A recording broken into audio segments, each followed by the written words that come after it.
Hi everyone, and welcome to Breaking the Cycle to Step Forward podcast with myself, Chris Tuck, and the lovely Beverley Ann. Hello, everybody. So this is podcast number 19. No, 19. And what are we speaking about today, Bev? We're talking about people pleasing because we hear lots about it. So it's really interesting. And I know both of us are looking forward to doing this as well. Yeah, and I can really resonate with this. I used to do it myself. Do I do it now? I'd like to think I don't, but I'm sure I do to a degree. Absolutely. And again, same as you, when you go through the list, because it's always good to go through the list and remind yourself. And it's like, okay. And this is also what's good about having conversation, because there will be some times when we're looking at balance. Yeah, absolutely. So do you know what the phrase people pleasing actually means, Bev? No, you're going to tell me, Chris? I am going to tell you. So it's when we push aside our needs, our own needs, to accommodate the needs of everybody else. That's it in a nutshell. And the people pleaser often has many reasons for doing what they do, and they don't often know that they're actually doing it. And the main reason for people pleasing is our fear of rejection. We may have insecurities, and we may need to have the feeling of being well liked or acknowledged, because we can't give ourselves that. So we look for it externally.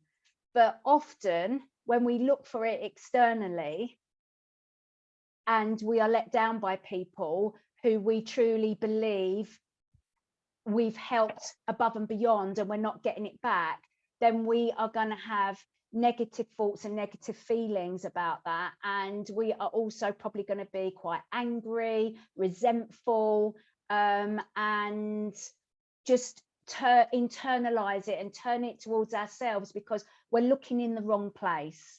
Absolutely. And the wording I would have used, I always say about survival techniques, but it is. So as we're growing up, if our main caregivers, and sometimes, as children growing up as well, our caregivers include school, like teachers, etc.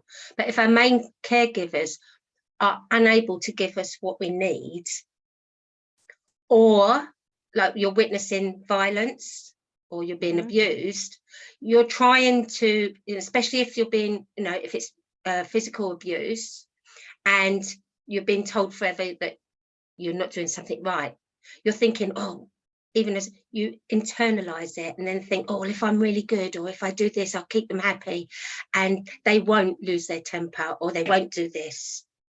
Yeah, I've been there. Yeah. And that's when we learn, okay, if we do that, it's the expectation, that's what we'll get back. We'll be safe. Yeah. And that's where that the fear factor comes in, doesn't it? It's like, if I be this way, or if I do that for that person, then, as you said, that will keep me safe from X, Y, and Z, if that's the kind of environment that you've grown up in. Absolutely. And even as adults, though, Chris, when you're in an abusive relationship, two people, sometimes we don't always like what the other person wants to do or what they say, but there's always a different way of saying it. But if you're saying no to something and that person reacts in a way that is threatening in any way, then you learn to try and people please, rather than thinking, you know what, I don't want to be with this person, because sometimes it happens really slowly. And all the little bits of research and reading I've been doing around this, there's a big difference between doing kind things for people and feeling good about yourself. As long as that's reciprocated, it's a fair exchange, and it makes the world go round. But when it's you doing all of the giving and you're not getting nothing back, and then eventually you will be doing it from an empty vessel, so to speak, which we speak about all of the time, then it's just not fair and it's not right. No. And that's where we've talked about boundaries before, we've talked about choice, but if it doesn't feel right, then it's not right for you. And it's getting that balance, because yes, it is nice to do kind things, and it, you know, it makes us feel good as well. But when something good is done too much, it becomes bad for us. And it's having that balance. Sorry.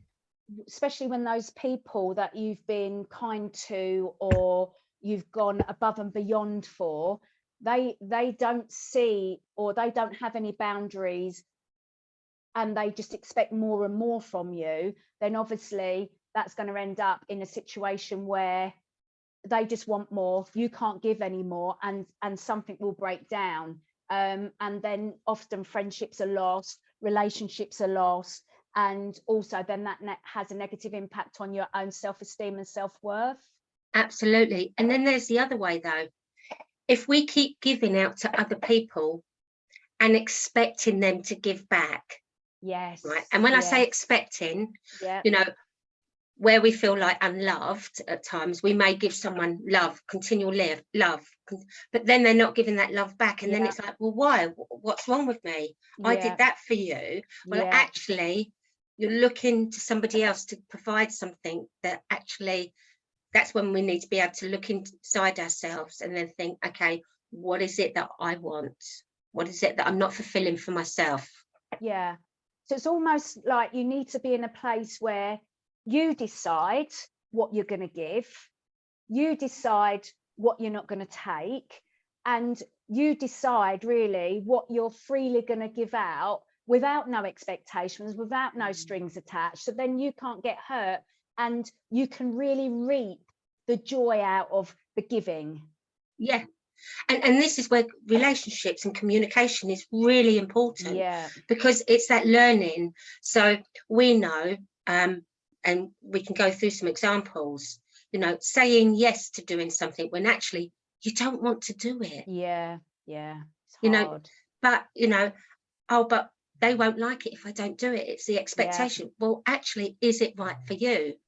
And I'm not going to go into anything personal here, but there's an event that I've been invited to, and I've made the decision, because it's not right for me to go, and I've made the decision. It's not being received in the best way at the moment, but that's okay.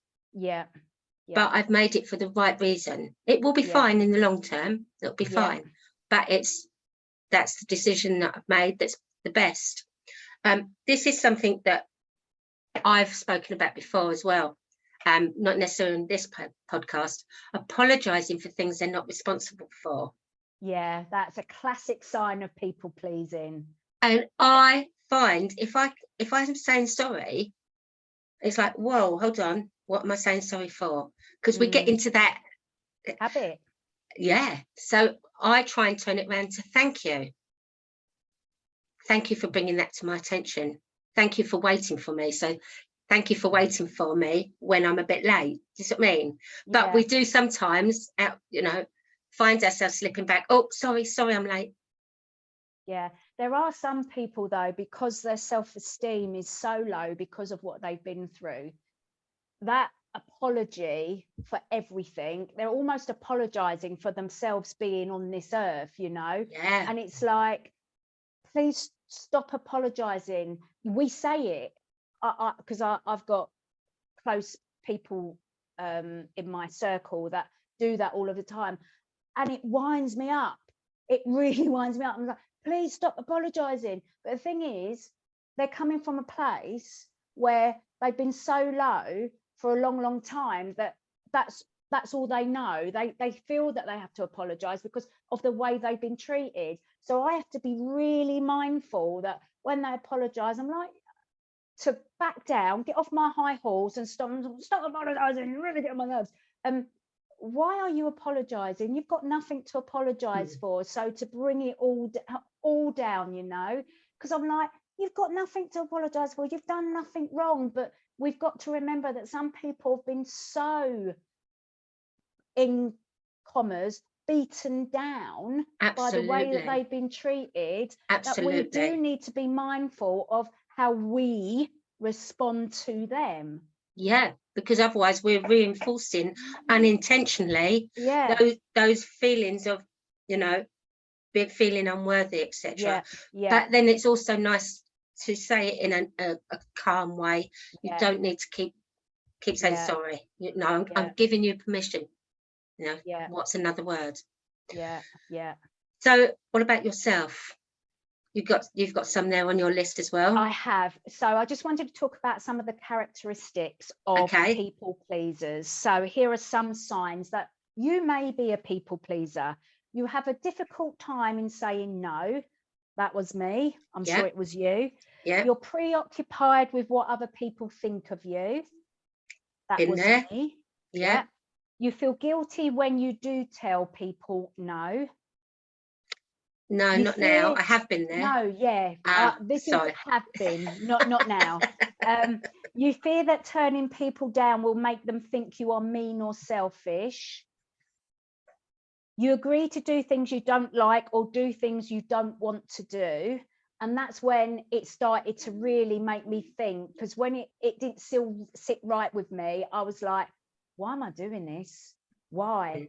And that's what changed things for me. You struggle with feelings of low self-esteem, so you can't actually speak up for yourself. Yeah. You want people to like you and feel that doing things for them will earn their approval. What it will do will make them take advantage of you. So Even just more. be aware of that. Yeah. You're always telling people you're sorry. You take the blame even when something isn't your fault. The blame's been put on me in the past for something I knew was clearly not my fault. Yeah. And in the beginning, I didn't have the bottle, the courage, the guts, whatever you want to call it, to actually stand up and find my voice and go, actually, no, I'm sorry, but that's on you, not me. But once I found my voice, then obviously, that didn't happen anymore. But you've got to, you've got to go through that process of learning what you will allow people to get away with or not, and then stand your ground. And we all have to go through that really uncomfortable learning process, don't we? We all have to go there. Absolutely. And people are often people pleasers for certain reasons. One, they've got poor self-esteem, they're insecure, they're a perfectionist maybe, and past painful experiences that you've already touched upon. So it's like, well, okay, you might have identified that you are a people pleaser. If you're happy and it has no negative consequences to you or for you, then you carry on. We're not here to change anybody. But if you are not happy with being a people pleaser and it has a negative impact on you, then how can we change that? Have you got any clues, Bev? Well, I'm going to pick out one or two of them, which is good, and the ones that resonated with me. Yeah. Okay. So first of all, because we've got different lists as well, trying to help others even if they don't ask for help. Now, obviously, that's something that's natural to us. But when it's too much, are we trying to fix someone? Yeah. And I know I had to learn this because I wanted to fix. And I'm an empath. I want to fix, but you know what? The biggest learning is you can't fix people. You can open up a conversation with them. You can pass a leaflet, but you need to be able to leave them so they have the choice to come back to you if they wish to. Yeah, absolutely. So difficult, isn't it? Because we just want to fix everything for everybody. Yeah, and it's a bit like when someone's crying, don't cry, don't cry. No, actually, no. Let it out. Yeah, have a tissue, you're okay. Yeah. Would you like a drink? So you're not stopping them, but you're not avoiding disagreement and conflict. Yeah. Nobody likes conflict. No. However, there are ways of thinking about it. You're unhappy with something, say at work, you're unhappy because you don't feel you've got enough information. Okay. So having those difficult conversations, think about what it is that you want. Yeah. Calm yourself down. Think about the words that you're going to use. Because if we're using different language, instead of saying, oh, you've done this or I've done that, it's like, I'd like to speak to you about what my earnings at the moment. I just feel there's a little bit of discrepancy. Can you help me look through it? You're not avoiding anything, but you're changing how you say it so it makes you feel better. There's one, being afraid of making a fool of yourself. Oh, right. That's me. 2 hands. And that's the old sabotage thing. Oh my God, what if they, judgment, that fear of judgment. But for me, the biggest thing was that meant me being vulnerable, not being perfect. What if they say, and that was my biggest learning. So today, we're doing this. We come to a podcast without our masks. So no makeup. Sometimes we might wear makeup. We're thinking about what our subject is. We come as you and me. Yeah. And even if we trip up, it doesn't matter. Doesn't matter. No. Couldn't have done that years ago. Yeah. Because I'd be in fear of being vulnerable. And so if you find that you think that you're being made a fool of, just have a go back inside yourself and think, okay, who's actually judging me so harshly? Because often it's ourselves. Yeah, absolutely. And we wouldn't judge other people. No. Flattering others, even though you dislike them. Now, this is something that is also a real big survival. So if you think of when you're at school and you're being bullied and you get some children that like to be liked, that you get the in crowd and you want to be part of that. This is actually an instinct of trying to be like the others, but it doesn't work. It really doesn't work because it doesn't feel authentic and you're giving away something. Doesn't mean say you have to be rude to people. You can still say hello. You can still say goodbye, but you don't need to flatter them. Being hyper vigilant of other people. Now that's a survival technique that we've learned. And again, I personally, and this is personal, I don't know your thoughts on it, I think that comes back to trusting ourselves, to be able to make our judgments, to know, and I love this, what you do, to know that you have the ability to respond in any scenario so that you can turn that hypervigilance off. What are your thoughts on that? Yeah, so I think it just all comes down to we all just want to fit in. We all want to be accepted. We all want to be loved. We all want to be liked. And unfortunately, that's just not the world we live in. There are people that rub us up the wrong way. There are people that just really get under our skin, and some people that we just really will just never get on with. But the ability to respond differently is the key in all of this, because we don't have to be nasty. We don't have to be aggressive. We don't have to be unprofessional. What we can be is just hello, goodbye, just exactly what you said. And we can choose to walk away, or we can choose to have a conversation, but keep it to a minimal and just keep it on topic and keep it to the subject, and then, go your own ways. So there are different ways of dealing with things, but unfortunately, we're all going to come across someone in our lives, in our relationships, within the family circle maybe, or our friendship circle, extended family, friends, in our workplace. There is always going to be one person that you have to deal with, because they might be your manager, or as I said, they're in the friend circle. Your friend gets on with them, but you may not. So it's like, well, what are your boundaries? What are you going to let these people get away with, not get away with? And what you're going to accept, what you're not going to accept. And then being courteous, professional, polite, but don't take no BS from anybody. I love your words. But and that, again, there'll be someone listening that thinks, oh, that's all so easy for you to say. Where would you start? And for me, I think always the place to start is with ourselves. Mm-hmm. So we're unable to put these boundaries in often when we feel unworthy of love or respect, and yet we're giving love to everybody else, but we don't actually know how to receive it. And that's, for me, the first place when you're, whether you're looking online and working on yourself on your own, or if you're looking at different therapies to help you find that inside yourself. And I think once you do that, when you think of family dynamics, when you think of close family circles, sometimes we don't feel that we're able to distance ourselves from certain people, even if they're being abusive towards us, physically, sexually, mentally. And actually, when we start by looking inside, when we start to acknowledge what we're feeling intuitively, then we're able to think, well, actually, I don't like your behaviour towards me. I'm not going to respond to you. What I'm not necessarily going to be rude, but I'm going to make sure I'm over there.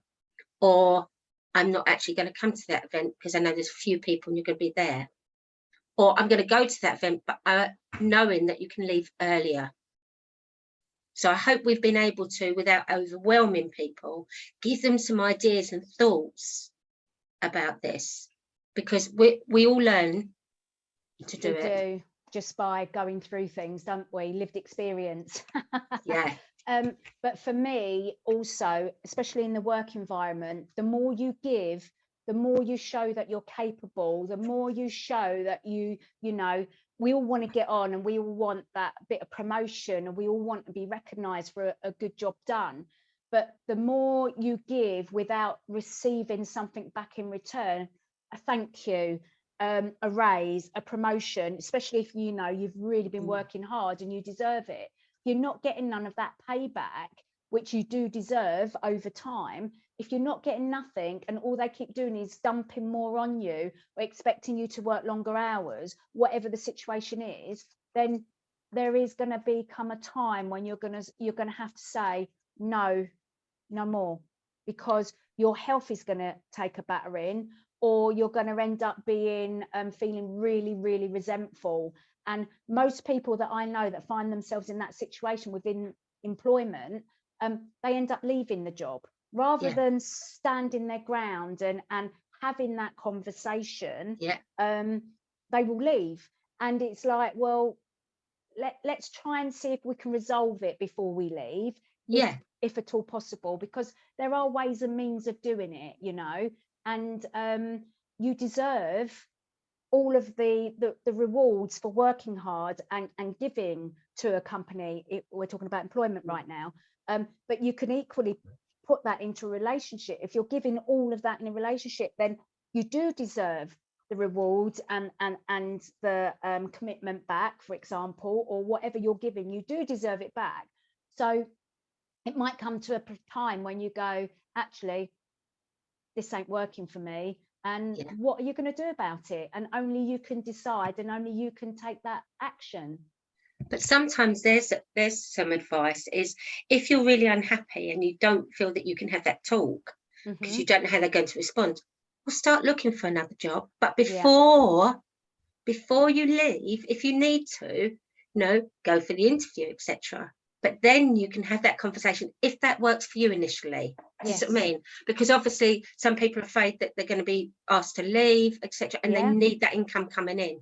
So you can have that other position there, and then you can say, well, and you've got nothing to lose. So if if your employers don't respond effectively, then you can actually say, well, I'm going and start a new job. But then you started because it's right for you.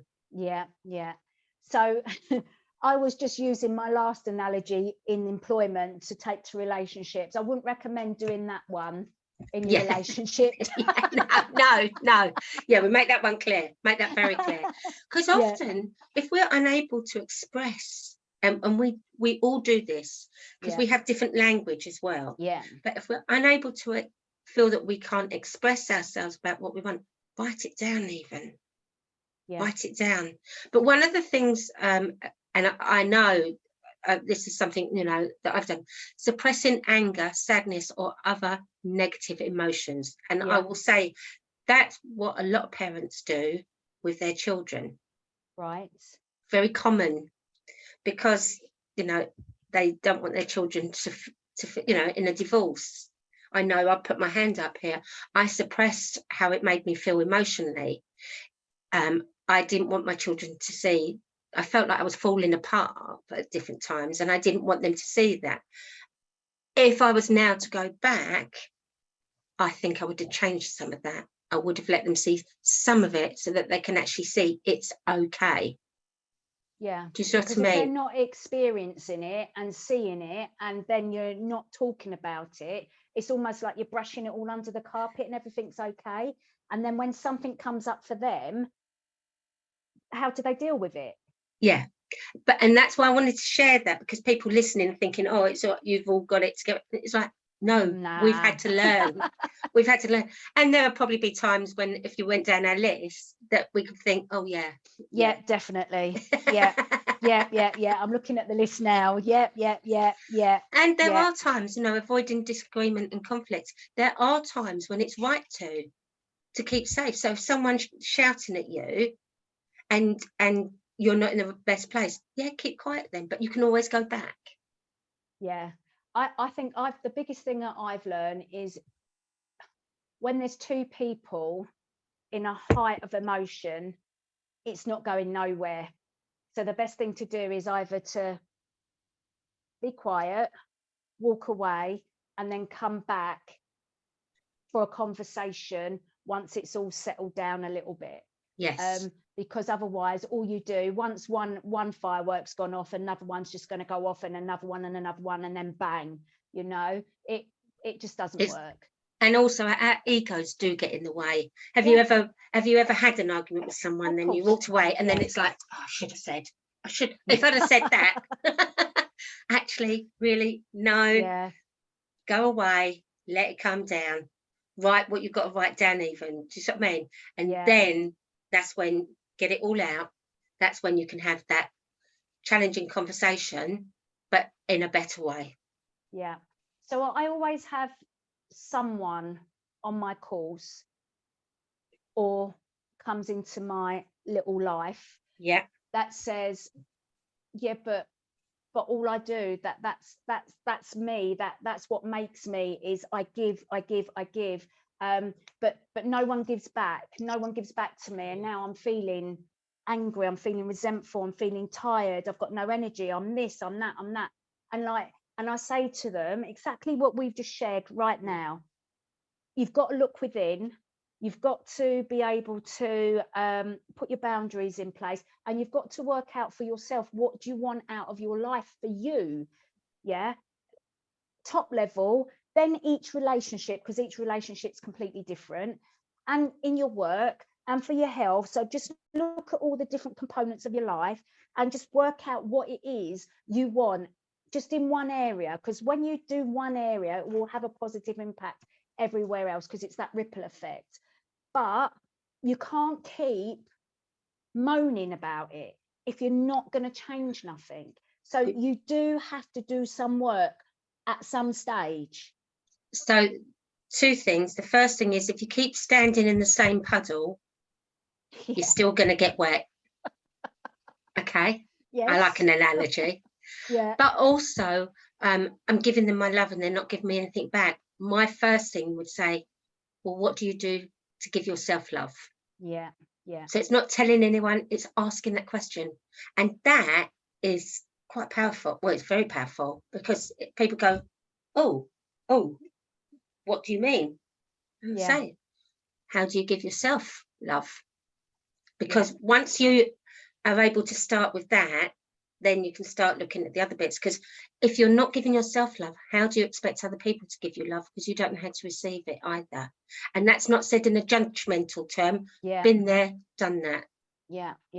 And it's also sometimes just pointing out to the people around you, oh God, I've been so busy today. I've I've done your washing, or I've done you're putting the kettle on, can you just make me a cup? I'll really appreciate that. So it's almost training the person to do something for you, because they might not have even thought about it, because you've always stepped up and done everything. Now, I'm not saying this about myself, because my husband's listening and he's probably going, she doesn't do everything. And he's absolutely right. I don't do everything. He does do a lot around the house as well. But I'm talking about your children, especially, because we bend over backwards and do everything for our kids. All of us, we just do. They often don't actually reciprocate, because there's no need to, because you do everything for them. So it comes to a stage where they are growing up, and it almost, you need to teach them that they need to do things for you if they're not doing it automatically, because some kids just don't do it because everything's done for them. So, you know, if you want them to go out into the world and be an adult that contributes to their relationships going forwards, then teach them to do it to you. And this is the thing about communication, isn't it? Yeah. How do we expect them to know if we don't communicate it? Yeah, or show them, or expect it back. You know, I do something nice for you, you do something nice for me. Yeah. It's a fair exchange. And there's the word, fair exchange, which is important. So I am mindful of the time. I feel like the clock watcher. We've got 3 more minutes. Okay, just to make sure that we don't overrun, because we could easily. So any other thoughts, Chris, that you wanted to speak about here? I think that if you are a serial people pleaser and you really don't like how it makes you feel, then you're the only one that can change it, really. So just look at what's going on, what's being demanded of you, and just change the narrative around that, change your action around that, and just please yourself. You're a person. People please yourself. Yeah. And I've got one tip for people, because their minds will be overflowing now. And this is the tip that I did. So when I suddenly realised I was a people pleaser years ago, it was like, oh, so I could never think about it directing back to me. Yeah. So I used my own name as a third person. Right. And so I had a post-stick. Is that what you call it? Post-it note. Post-it note, not a... No, you can call it what you want. It's fine. Note sticks. Note stick. And I've still got it, and it says, what does Beverley want? And I put some kisses under it, so that when I was feeling, I could feel it in my stomach intuitively, something wasn't right. Yeah. Then I could think, what does Beverley want? Yeah. And for me, that was my first tool.